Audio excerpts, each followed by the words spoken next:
Hey, everybody, welcome to the show. I'm not going to be long tonight because I have a flight tomorrow and I actually pulled an all-nighter. But the previous night, more coding action, resulting in a better, more powerful OaklandNewsNow.com. But I say welcome to this show. Welcome to Zenny62. Welcome to the fun, man. Welcome to some talk about some stuff going on,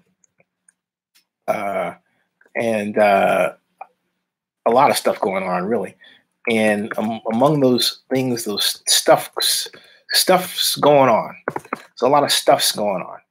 A lot of stuff's going on. Can you say that? I just said that. I just invented that. I just invented stuff's going on. Yeah, I invented that music. I invented that term. I invented that. I invented that. Stuff's going on.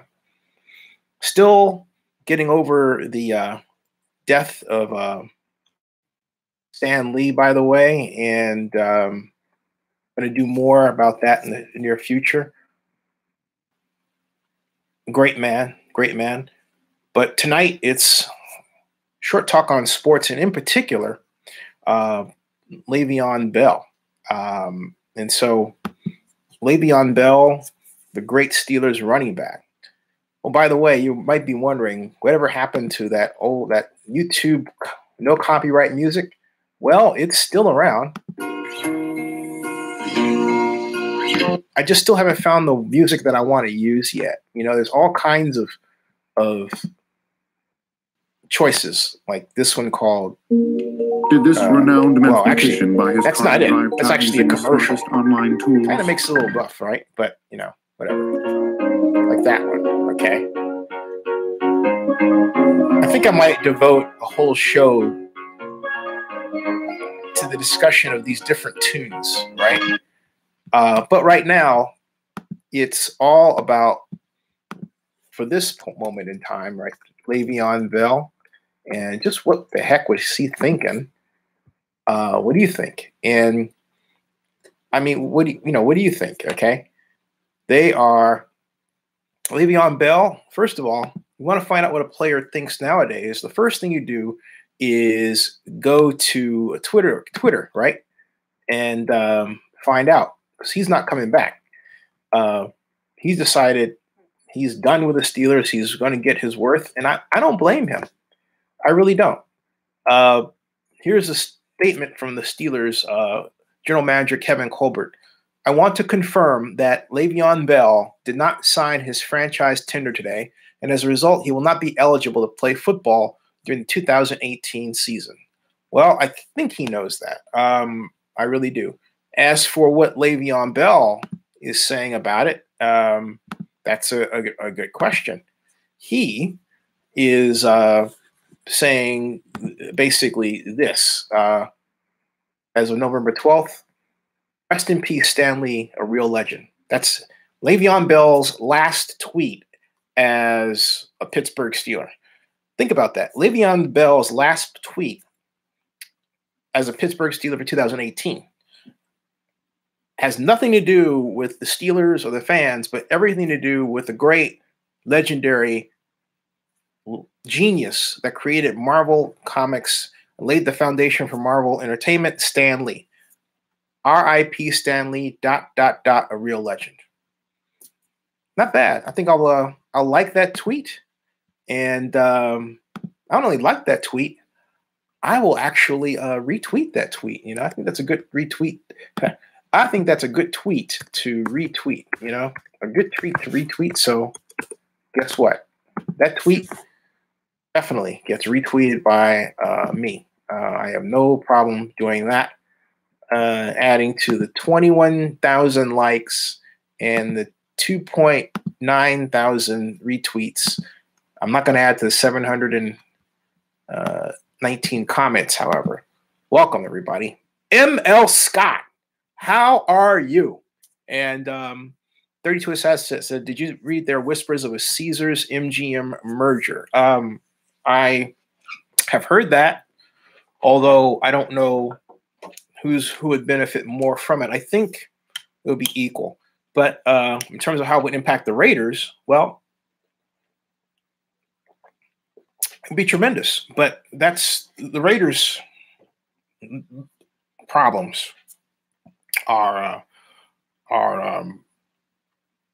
not going to be solved by that merger.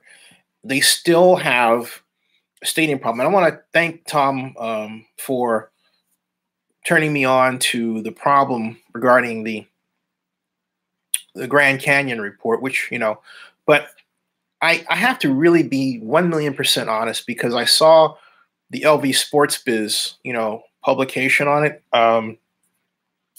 He's a single source blogger on his blog, which is nothing wrong with that.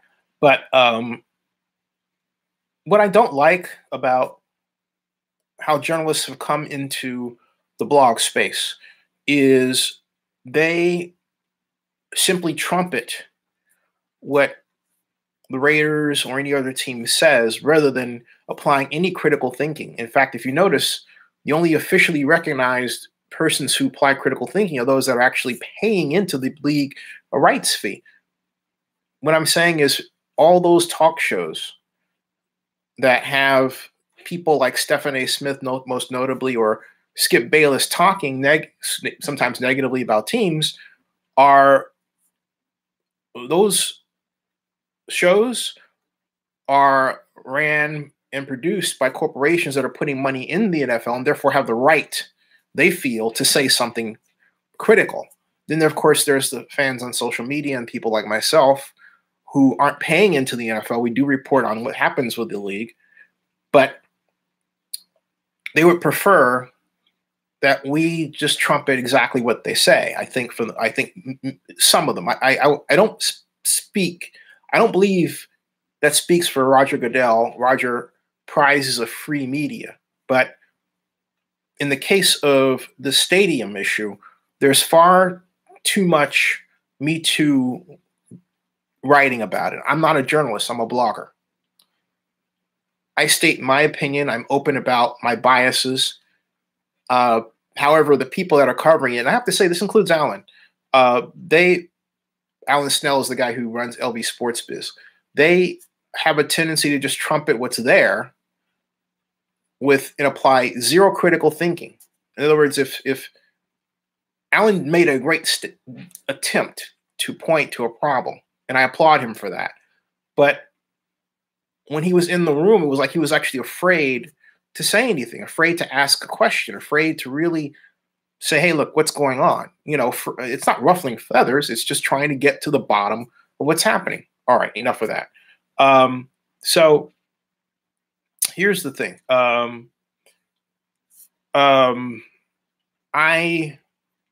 Getting back to Le'Veon Bell, who would get Le'Veon Bell first? Who would want him? Who would go after him? I would think, first of all, since the Steelers reportedly ransacked his locker, he's not going back to Pittsburgh. The Raiders, I contend, can't. How are the Raiders going to afford Le'Veon Bell if they couldn't afford Khalil Mack or Amari Cooper in the current state they're in trying to build a stadium? Okay, and all that funny money reporting that's going on, and that's how I look at it. Okay, I call it funny money reporting. How are they going to do that? I don't see the Raiders doing that. Who would be more? Maybe Seattle would be the best possible fit for him. I think just in terms of what the Seahawks do, the 49ers have been mentioned, but I can't see him wanting to go to the 49ers because the 49ers have not shown that they're on a track record that's producing wins and producing a truly competitive team. I mean, look, they started out last year, they weren't very good. Jimmy Garoppolo gave them hope. Then he got injured. And this year they've been able to cobble together, a couple of wins? So I don't care what anyone says. At some point, and as Rob Iman just pointed out, that the Niners had Matt Breida, and at some point, Miguel Lundquist points out the Eagles. I think the Eagles would be another great fit. Another one. the Eagles, if you wanted to think about teams that LeVeon might want to go to just to, needle the Steelers, maybe the Ravens. How about Le'Veon Bell being acquired by the Ravens? Wouldn't that be the ultimate, Johnny Guitar Watson moment, if you know what I mean? Wow. Joseph Binsman says some teams Bell could go to. 49ers could be interesting.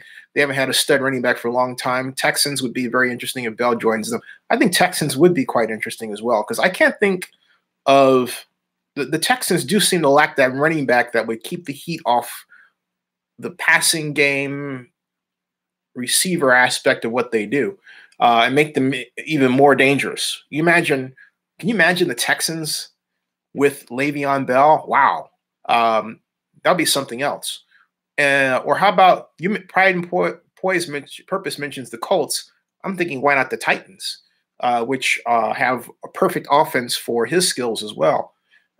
Also, I think Pride and Purpose mentioned something I meant to address. I wasn't skipping your comment intentionally.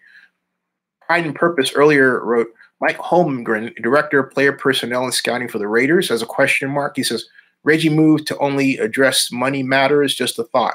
I don't know that, here's my truck with the whole deal. There's money, and then there's player selection. And first of all, I would prefer that Mark do the Dallas Cowboys Clint Murchison routine and stay out of running the Raiders. Just simply stop trying to be Jerry Jones or anything else. Just relax, hire competent people, including in the business office. And I'm not saying Mark Bedane isn't competent, not at all, but the Raiders need someone to really be that business person who has a better football sense than Mark Bedane does, okay? Because Mark is great organizationally, but in fact, Mark himself told me this. You say, what do I mean? At the NFL annual meeting, it was the NFL Fall Owners meeting, and I had a particular idea, an observation I made regarding how the Raiders are using narrow line splits and not emphasizing the I formation with respect to Marshawn Lynch. And Mark, president of the Raiders, Bedane's response was, football. Oh, that's not really my area. I mean, or the words to that effect, okay? And I said, oh, no, here's an idea, right? And I'm not trying to put Mark down, okay? It is a constructive criticism. That is not the football side of the business of the Raiders is not his thing. It's not his thing. On the other hand, the business side of the Raiders isn't anywhere close to Reggie McKenzie or John Gruden's thing. In other words, in terms of understanding where the money comes from, when it's available, when it goes out, the need for identifying different revenue streams. That's not it. Okay, so they need someone, the Raiders do, that fits, that can serve as the bridge between those two worlds. And right now, the Raiders do not have that person. I repeat, the Raiders do not have that person. Now, Pride and Purpose would say, hey, he thinks, I would guess, that Mike Holmgren could be that person. I don't know Holmgren well enough to say if that's the case or not. I think this is a job you're going to have to interview for, and you're going to have some questions about how a person handles a situation in terms of finding revenue or identifying revenue for players, okay, and then working with the business office to do that, and the president, and then working on the contract side with the other side, all right? You need to know that person can both cognitively and communicatively quite literally bridge those two worlds so that they work as one. And who that is? I don't know. I think the person that, if I had to reach back in history, the person I think best understood And here's the model. Here's the personnel model. The person I think best understood how to bridge those two worlds was Tex Schramm, who is president of the Dallas Cowboys. Okay. And some of you might say, who? Tex Schramm brought in, he emphasized, he built the Cowboys brand. He was the person who quite literally allowed the Cowboys to be called America's team, and then built the whole Cowboys mythos around that. He was the person that developed the idea of the Dallas Cowboys cheerleaders and made them a brand unto themselves that's world-renowned to this day. And have you noticed the Cowboys cheerleaders have managed to escape the kind of lawsuit issues that other cheerleading organizations have been beset with? It means someone's paying their players, so playing their employees, right? So, but I digress. The model person I think of is someone like Tex Schramm. I think if I had to say someone who's available, who would be great for that, off the other top of my head, who's Amy Trask. Now, you're going to probably laugh and say, wait a minute, the Raiders just had her. And I would say, yes, they did. But Amy understood and understands football and understands sports, and yet understands the business aspect enough and the legal aspect enough to really bring all of that together. Okay. And I think the Raiders would do very, very well to bring Amy Trask back. And I think bringing Amy Trask back into the fold would say a lot for how much the organization really wants to win both on and off the field, because she was a winner. Okay. And she was there for some of the Raiders' best years and understands that organization, but also bridges that gap. So basically, absent Amy Trask, you need another Amy Trask or Tex Schramm. All right. Those are the people. As Rob Iman just wrote, bring back Amy Trask. Yeah, I really think bringing back Amy. So you have Amy in the middle, Reggie McKenzie over here, right? And then Mark Bedane over here. That would be perfect. That would be just perfect. All right. And Prime Point says someone who could curb Gruden's temper. Well, I don't think there's anything wrong with having a temper. I mean, look, if John is anything like I am as a Leo, and I know he is, he has a certain impatience. But I don't believe John has an irrational temper. Okay, let me put it that way. In other words, his anger is just. All right, and that I still believe, and I think Amy does this better than John, and I think Reggie does this better than John, that they need voices in there that can speak to the modern player. And Prime Purpose says, Kevin Jr., Kevin says, I met Amy Trask the day after Al Davis died, and they played the Texans with sideline pass. Nice lady. Amy's great. I remember we happened to be on the same flight, flying from San Francisco to Atlanta for my first Super Bowl. It was just 2000, 18 years ago. And she came up to first class and took my pillow. That was funny. Then my friend of this day, Phil Degami, and I, he was on my committee. And Phil and I were walking through the NFL experience, and we ran into Amy, and she says, well, you have to go and pet the baby goats, So she, so we did. We went over and pet the baby goats, right? But this is also the same person who wrote an email, not an email, letter to us that Alameda County representative, executive director at the time of the Oakland Alameda County Coliseum Joint Powers Authority, Dina McClain, interpreted as an attempt to get out of our lease, and so wound up leading the charge to sue the Raiders in what she called a first strike attack. That's how she termed it. Okay. I thought then and still think now it was ill-advised action. That's another story.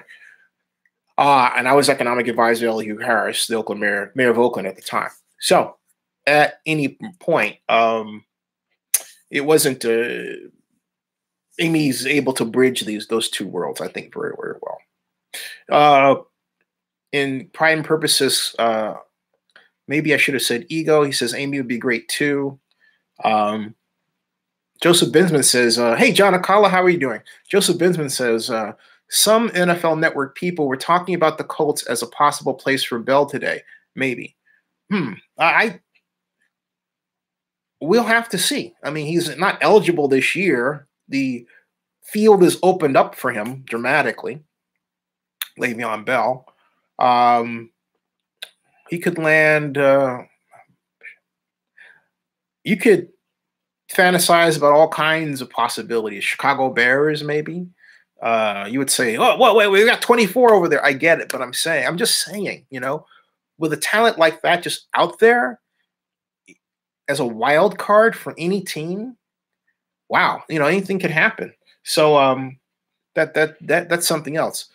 Anybody going to the Cal Stanford big game by the way? I'm just curious because I'm going back for the big game, and we just beat USC. Cal did, so maybe this is our year. Maybe after what I think the last time we beat Stanford was 2010.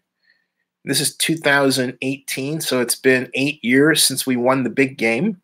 Wow, 8 years since we won the big game. 8 years. We're overdue for a win. Last time we emerged victorious was when the quarterback was Andrew Luck. That's right, Mr. L-U-C-K Uck. Uck. Mr. L-U-C-K Uck, Andrew Luck, right. 32 Assassin says, I was there for the play. Oh, okay. And so was Bill Boyd. Miguel Narquist says, possibly New England. Wow. Le'Veon Bell in New England. Boy, that Bill Belichick knows what to do with a guy like that. That would be Super Bowl. John Akala says, what do you think Chance Bell signs with Raiders? Because, look, name one major free agent this year that the Raiders have had major and signed, okay, without mishap. Just sign on the dotted line, still playing with the team. One. Name one major free agent. Remember Nakam Sue was all this about hue and cry about signing him. Name one. I'm waiting. So the Raiders are not financially able to be competitive on a level to sign Le'Veon Bell right now. After the new stadium is finished, of course. All right? Because then there'll be more wash in cash. All right? Pride and Purpose says, Tampa Bay and Le'Veon, one last shot for Jameis Winston. That would be a very dangerous addition. And, because I am, Kevin Jr. says, you broke that down a couple of streams ago financially. Thanks. Yeah, thank you.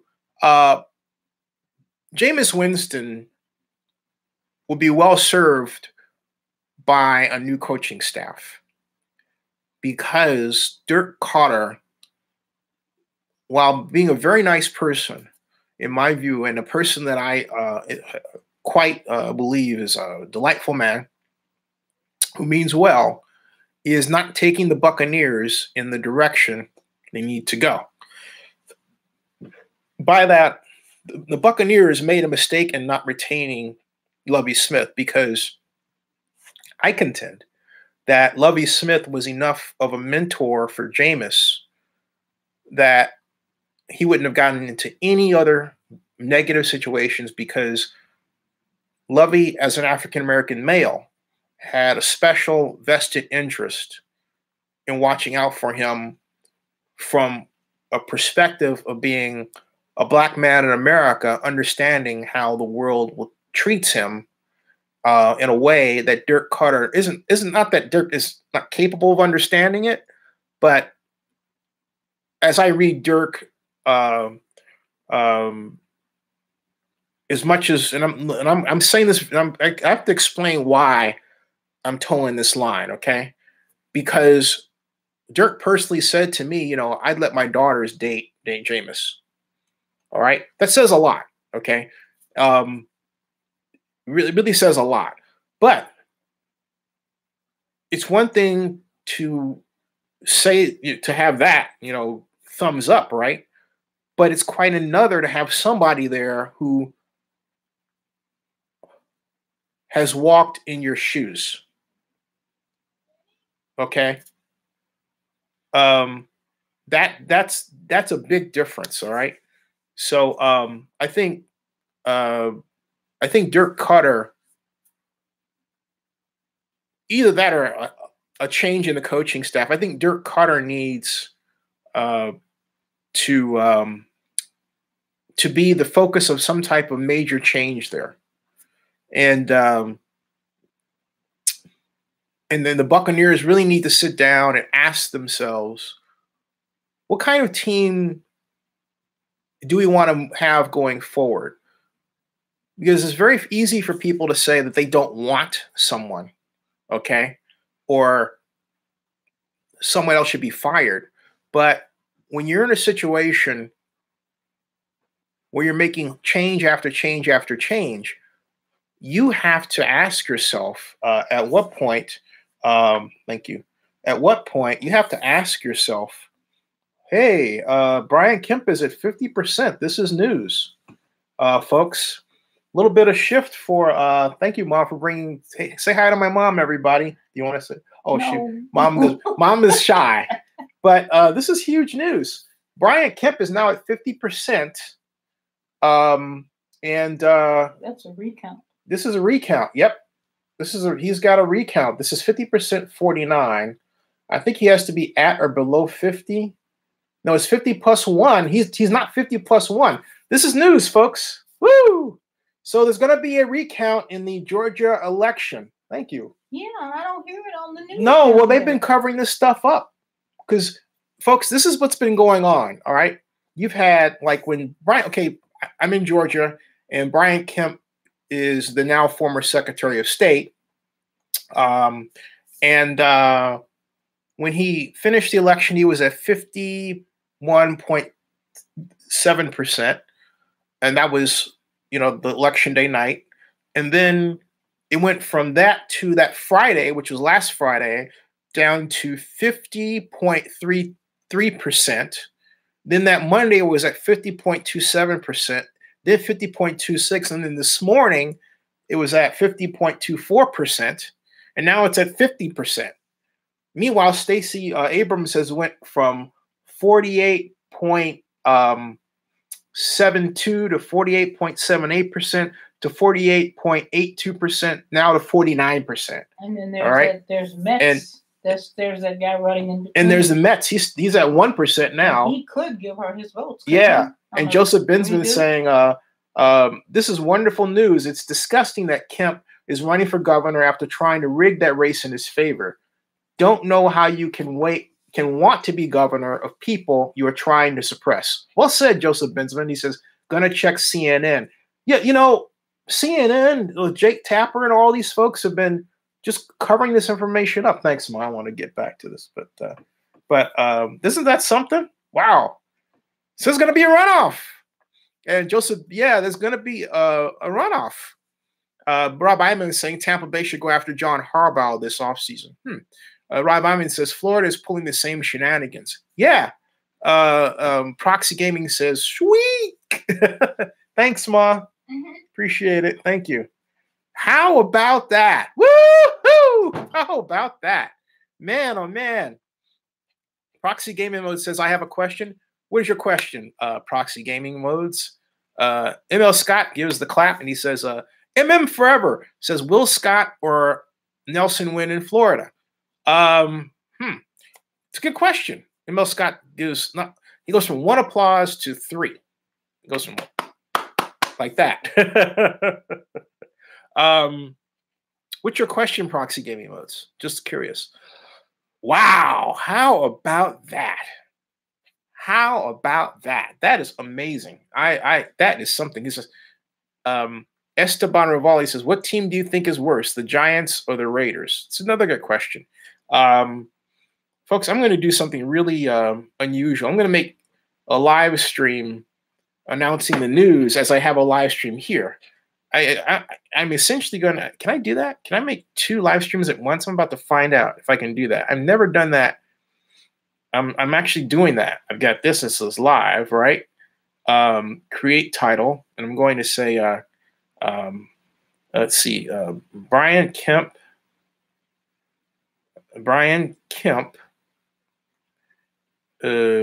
falls into runoff with Stacey Abrams. If Abrams wins this, she'll be the first Black governor in the South. First Black female governor in every place. Okay, every place. All right, every place. Hey, Proxy Gaming. The one really great way to get yourself banned from my site is to say you have a question, and then in the next sentence down say, did you read my question? That's a good way to get yourself booted out of here. See, if you have a question, post it. Otherwise, leave. I don't have time. Okay. Brian Kemp falls in runoff with Stacey Abrams in Georgia. In Georgia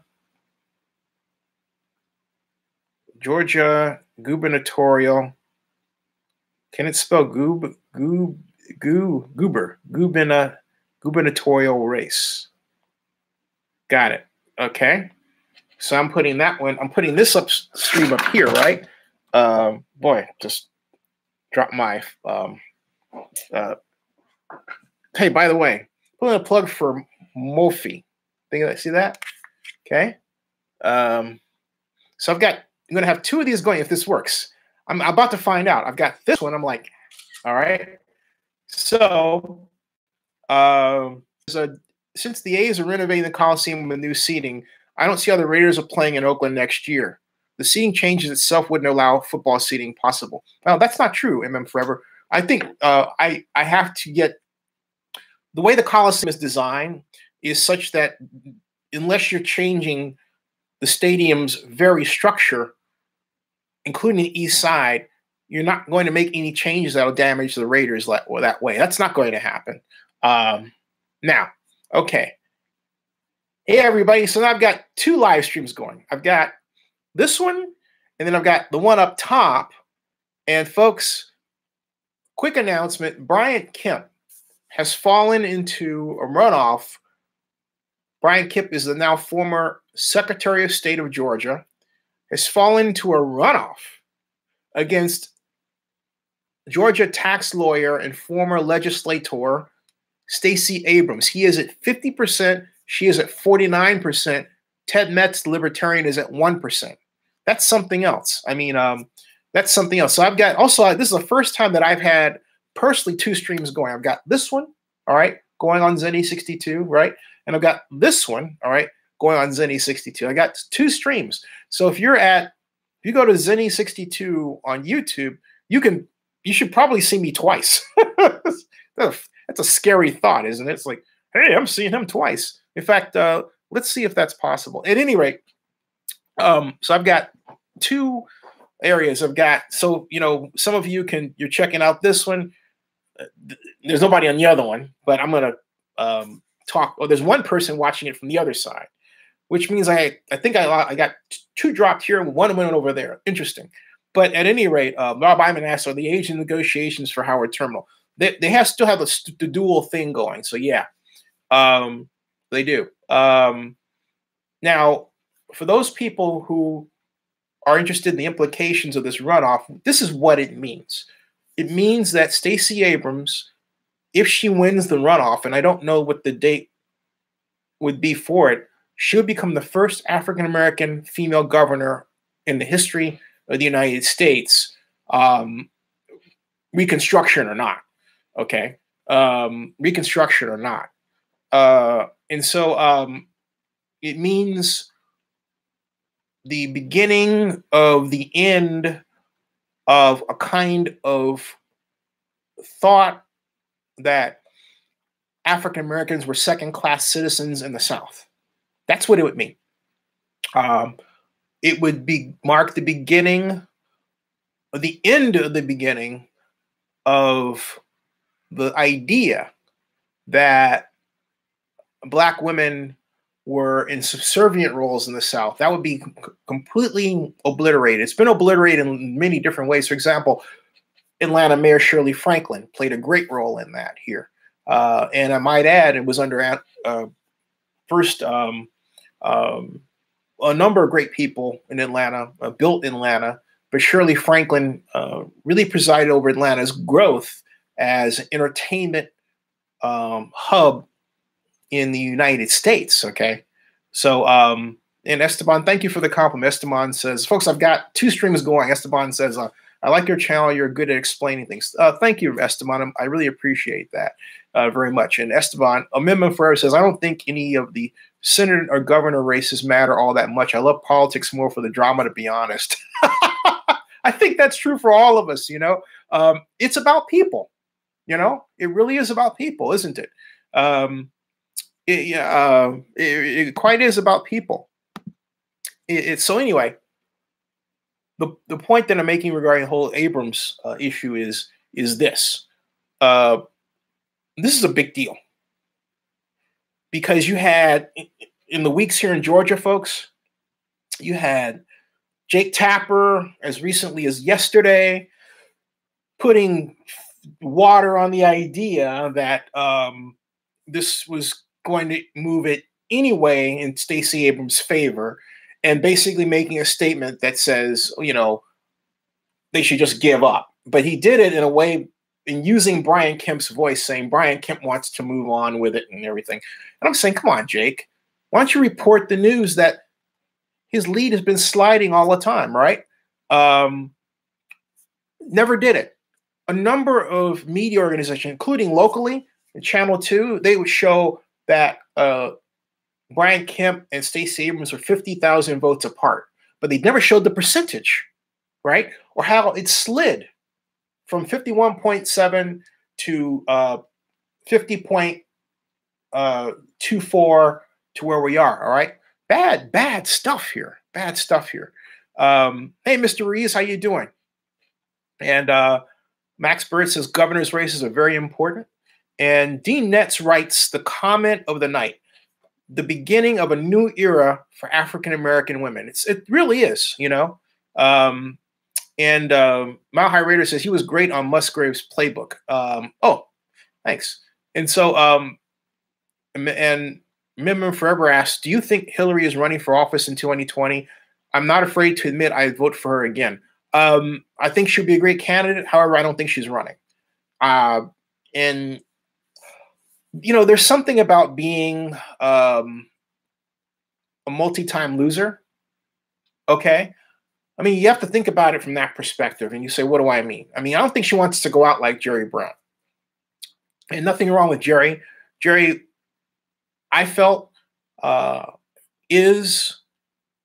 been, as much as Gary Newsom also is, the rightful heir to the throne of governor of California. I said it just like that. You know, Jerry Brown was right for California's time twice when he was governor. Okay, this was the second time. Now, but president, he ran, what, 3 times and never won. Hillary lost, remember, Hillary lost to Barack for the Democratic nomination, okay? That was in 2008. So then she loses to Donald Trump in the presidential election. So you want to go for a third loss? And why? I mean, if it's out there that the electorate is not feeling you, okay, why go in that direction? Why say, hey, look, you're going to accept me whether the heck you want to or not? And they'll say, okay, we don't want to. You know what I mean? If it's Trump and Hillary again, I don't think that's not a scene I want to see played out personally. I don't think it's good for the Democratic Party. I don't even think it's good for her. Okay. D-Net says Oprah, next president for the United States, MM Forever, says, I'm thinking Biden would be the best candidate if she didn't run. Jay Boogie says, Jerry's legacy is gentrification. Jay Boogie, you're absolutely right. Jay Boogie actually speaks the truth. He's talking about not just Oakland, but California. In getting rid of redevelopment, Jerry Brown opened the door for gentrification by destroying the financial mother's milk of California's once great affordable housing industry. Just being honest, okay? His legacy will be that. And MM Forever, I got that one. Bob Biden says Cory Booker is the name to watch. I think Cory Booker would be a fantastic candidate. Mr. Ruiz says Cory Booker, though, needs to get married, okay? He needs to stop it and get married. He needs to find a nice professional, lady who is his soulmate, get married and then run. It's people who run for president. I've never heard of a situation in modern times in America where a single man ran for president and won. I can't think of one. Well, we had one who ran for governor and won, and that was Sisolak, and then he turned around and got married right after he won, right? So Excel Generation says, Booker's a total sellout, though. I'd rather take Nina Turner or Bernie Sanders. Noted. Interesting you say sellout. What do you mean by that? Mr. Reese says, if the economy keeps increasing in total growth, do you think President Trump will win? History predicts when an economy is going good, the president and the seats win. Yeah, except that the economy is going good, but he didn't do well because Donald Trump forgot one thing, that you don't divide the country, and people are smart enough to figure that out. So he really, look, you always get a mid-course correction in your presidencies when you have one party running to the House and the Senate, right? You always get this change. But wow, we're still seeing the shifts of this. And then look at what's going on in Georgia. It's not just the House, right, or the Senate, but it's also the races around the country. We've got the recount in Florida that's happening. We've got one that's about to happen in Georgia, both involving black candidates who, if both won, would be governors. Andrew Gilliam, Stacey Abrams, all right? That's huge. So it's huge. It's also the end of something that Derek Bell once wrote about. I'll get to that in a second. I want to read these. MM Forever says Lindsey Graham for president. Joe, I'd love to meet Lindsey, though. I think he'd be a great guy to have on this show. Joseph Bensman says, for me in 2020, Sanders, Booker, and Harris are names I'm watching out for. Beto O'Rourke and Andrew Gillum will definitely be names to watch out for, too. Osmaniah says, hey, how you doing? 714. Mohammed, how you doing? Mohammed says, James Buchanan, only U.S. president unmarried. Thank you for that. I didn't realize that. James Buchanan. So it's possible to do. It's been done before, but is it possible to do in the post-war era? Just asking.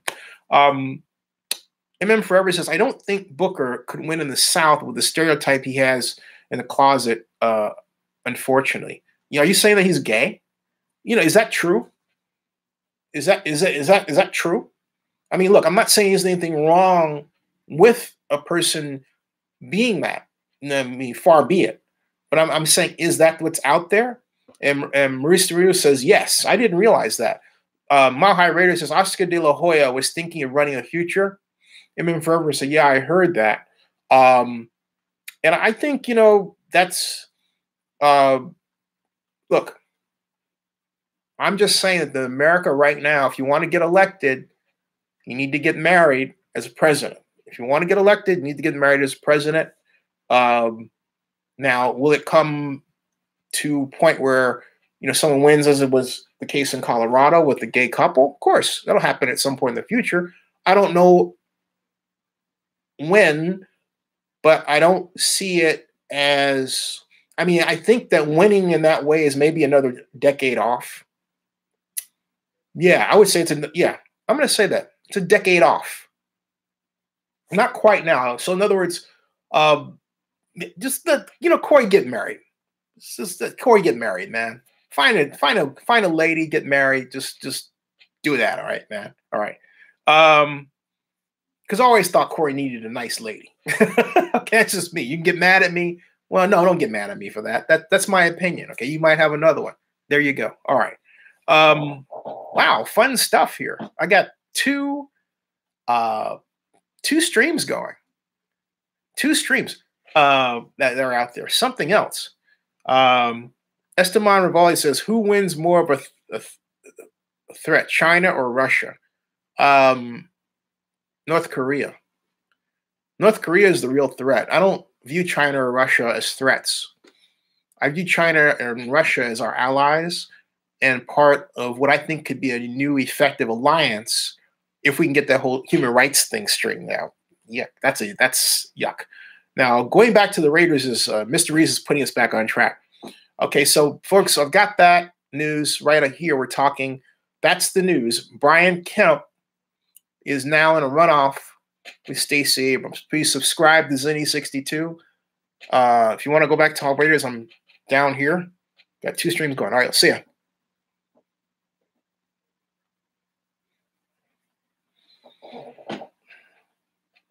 Okay. All right. I've never done that before because I was thinking, gee, I'm going to have to finish up this stream because I need to write a blog post on that news, and my mom was kind enough to bring, right? Yeah. So Osmond says Joe Kennedy third for president 2020. And Mr.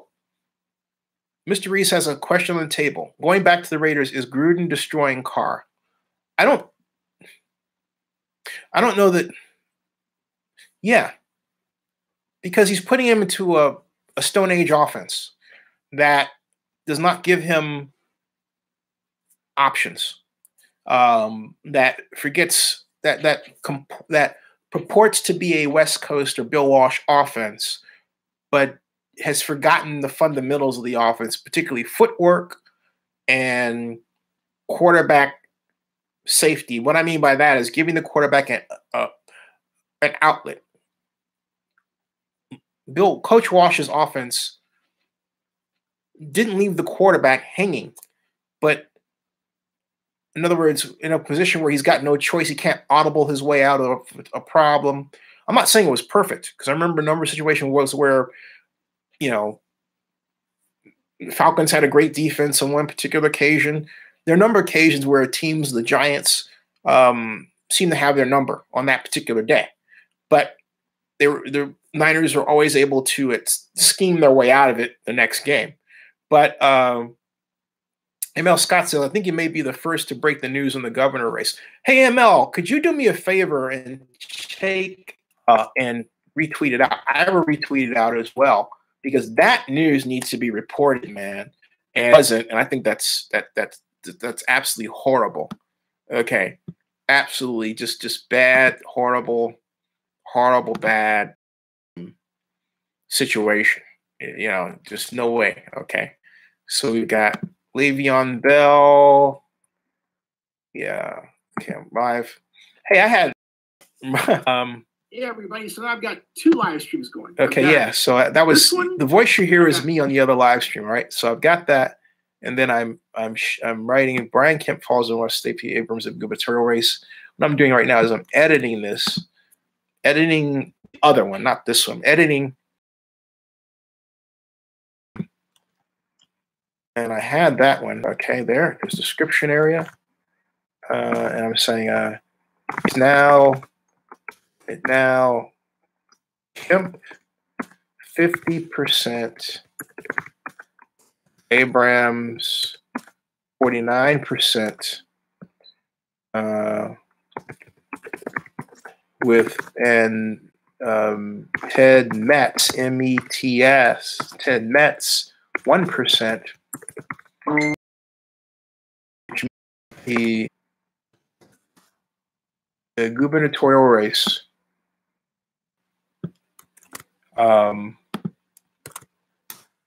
is going to a runoff. Stay tuned. Stay tuned. All right, that's exactly what I'm writing. Stay tuned. Huge, man. Huge stuff. Georgia gubernatorial race. Brian Kemp. Stacey Abrams. I can hear them screaming and yelling in downtown Atlanta. I can hear them cheering. I can hear them cheering over at the Fayette County Democratic Party headquarters, which I'll be open tomorrow. I'm leaving tomorrow for the flight.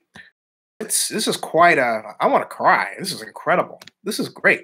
I mean, folks, to hear this is one thing, but to be down here and meet the people and the energy, and it's not okay. This is not a black-white issue.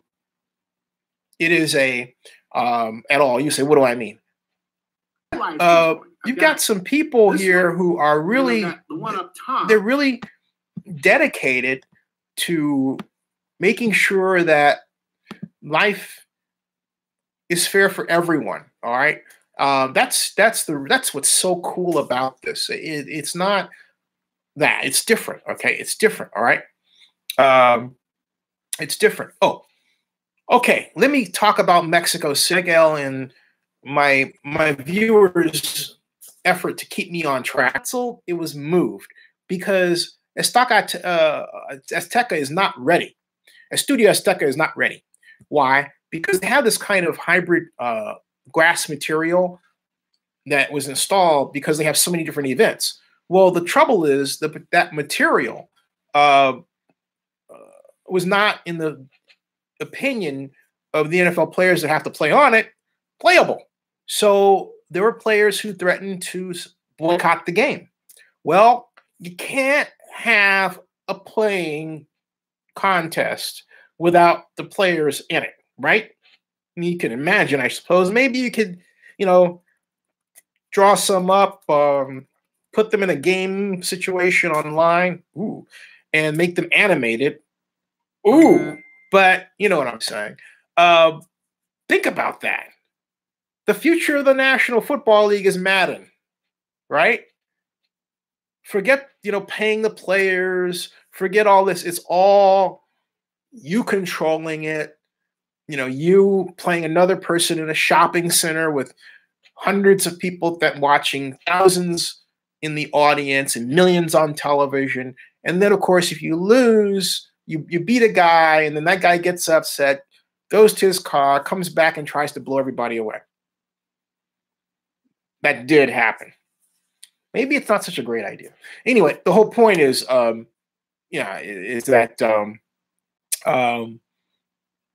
lure of having a contest that doesn't involve paying people and worrying about thorny little issues like contracts might very well be the future.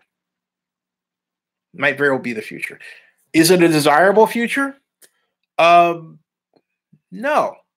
I think we're always going to want to see people at the top of their physical game. And any walk of life. That's why we have the Olympics, right? That's what we have with the CrossFit Games. I mean, have you ever seen women who have such rock hard bodies in your life? Oh my God. Well, and oh wow, look incredible. Okay. That's something else, all right. John Acala says, I heard if the air quality in Oakland would have been games with charges would have been moved or canceled. It was at 1:57 at kickoff. That's close. That's quite close. I wonder what it's going to be for, hey, John, I wonder what it's going to be for the Cal-Stanford game. Because that's in Berkeley. All right? Because my mom was asking about that. She was saying, are they going to play the big game? And I wonder. I'm going to check on that. Mile High Raider says, I think it's designed for Playmaker that's got a yacht and we don't have them yet. I think you're right about that. Wow. 32 Assassin says nothing about Georgia on CNN.com. I have just there's nothing on it there, but I've got it out. I'm about to tweet it out there. I'm putting it on share 32, and I'm putting it on Twitter right now. Right now. I'm gonna straighten this out, man. Tutorial race. Whoops, excuse me. Undo. Making sure. Okay, and then hashtag ATL, hashtag politics, action 2018, hashtag news. Okay, and all right. And it's out there. Okay, hey, you have it out there? I got it out there. You know what I'm saying? I got it out there. Not only got it out there, I'm putting it out there on my Facebook page as well. Okay. Making sure that people see this, you know, and to make up for the news cover-up that's out there. Because this is how some journalists are. Well, we're not going to do anything until Brian Kemp says it's over. The heck with him, man. Shoot, the numbers say it's over. You know what I'm saying? Forget it. No way. Don't give him that power. It's that way of allowing him to maintain his power position. Heck with it. Let the numbers carry it, you know? Report the news and the numbers, all right? It's disgusting stuff, you know what I'm saying? Disgusting. I mean, just no other way to put it than that. It's like, come on, you gotta be kidding me. All right. And I'm waiting for trying to post this on Facebook. I hate this thing buffers like that. Goes right. Green Hornet style. Right. Oh man. Let's see here. What else we got here?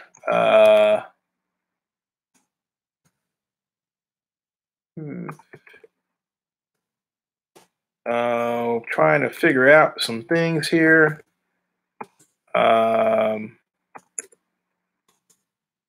See here.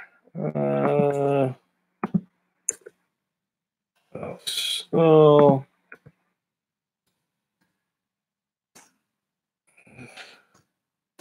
okay. It is now news. It's out there. It's everywhere. Tweets been posted. It's on Facebook. I've got it all over the place, okay? All over the place, all right? Now, MM Forever says if Elizabeth Warren win nation, we can all dig in our grace for another 4 years of Trump. She is a disgrace to the country, claiming to be an Indian. I don't see that there's anything wrong with that. If I show you a photograph of them, you would say that person isn't Indian. But they are. For example, my friend Tanis Parento, who's been on my show, by the way, is Cree. How did I meet her? Well, she was on House of Cards, episode 24, season 2. And I reached out to her on Twitter and was born. And then when I was in Chicago, when I was in New York for the 2014 NFL draft, I took her to dinner at 21. So, but if I showed you a picture of her right now, you know, you would say, hey, she's white, but she's Indian. All right. So you don't do that. If Elizabeth, you don't take away a person's identity. I don't do that. And I don't think that's right. If that person wants to say that they're Indian or African American or what have you, fine. All right. I don't believe in doing that. Because I don't like it when people tell me who I am or who they think I am. I am who I say I am, not who you say I am. I am who I say I am. There's a big difference, folks. And if you, particularly if you, regardless of age, if you don't realize that, you'll never at any time achieve true happiness, because you'll always feel like you're quite literally on display or acting for somebody else, while the true self, your true self, is in here. Now, if your true self is an evil person, maybe that's a good thing, okay? But if your true self is really a good person, it's not a good thing, all right? Dean Ness says he's American, Native American as well. And so MM Forever says the first human cams, missing that one. And ML Scott says tweet and Facebook post sent. Hey, thank you, ML. You are the man. You are the man. And a Mitch. You just got it all, man. Wow. Speaking of which, talking about the man, the myths, and the legends. Yeah. Also, it's 1:51. No, it's 12:51. I got to get to bed by 1 to get up, so I don't. Let me put it this way: I had this habit lately of getting involved in these late night coding sessions, and when I look up, it's daylight. I got to stop that. It's going to cost me in more ways than one. So, hey, folks, this has been a great and in a number of ways historic time. Tomorrow night, I'm leaving. I get in the Bay Area late. If I come on, it'll be late. Okay. 10 o'clock, because I get in. So I'm going to say maybe 11 o'clock. 11 o'clock. Yeah, 11 o'clock at night there, which is like, 2 in the morning here, which, so I think probably not. Probably not. But just be alert. If I do come in or something like that, all right? Mile High Raiders says, go Raiders. I say, go Raiders. And let me say this. Just because one criticizes an organization doesn't mean they don't love the organization. There is such a thing as tough love, folks, okay? The organization should always embrace those who care enough to analyze it, figure it out, get involved with it, and offer criticism. A healthy organization, I would trust the Raiders want to be. Go Cowboys. And I have to say this, too. If you don't know the history of the Dallas Cowboys and Tex Schramm, study it. Tex Schramm, okay? I'm saying, I'm a fan of the Raiders, but I'm also a fan of the Dallas Cowboys and the Cowboys' impact on the National Football League with its owner, Clint Murchison, Tom Landry, the great ownership trifecta of Murchison was in the background. Mr. Murchison didn't want to be involved. He left it to Tex Schramm as president, Gil Brandt as the director of player personnel, who I know is a friend of this day, and Tom Landry as the head coach. That is the model organization for professional sports. Okay, it is the model organization for professional sports. Study it, learn what they've done. Now Jerry Jones would tell you, hey, when he took them over, they were hemorrhaging money. I'm not defending what was done on the financial side, okay? Because Jerry Jones is a smart businessman, and arguably the best thing that could ever happen to the Dallas Cowboys after Schramm, Jerry Jones saved the Cowboys star. All right? So study the Dallas Cowboys then and now. All right, see you guys later. See ya.